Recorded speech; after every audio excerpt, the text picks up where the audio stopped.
life was nasty, brutish, and short.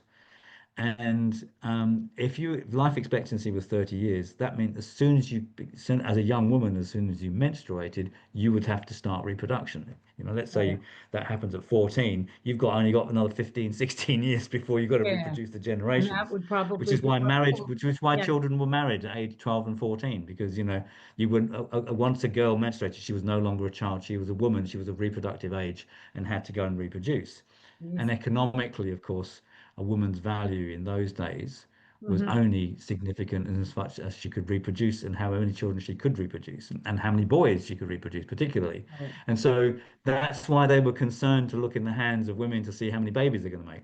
Before they Nothing to marry. do with the hand at all, but to do Yeah. with the sociology of that time.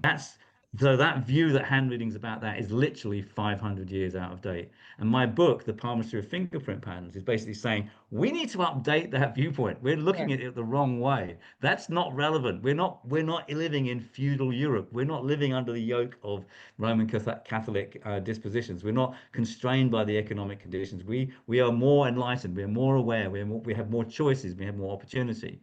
And so hand reading becomes, in modern times, is about looking at, well, let's develop that self-awareness. Let's develop that understanding of who we are, and let's try and create the opportunities for us to express ourselves and live a fulfilling life. We are not slaves, or we don't have to be slaves to an economic system. We have an Mhm. ability to be a joyful expression of the divinity that flows through all of us, and Right. but what is that? How do we do that?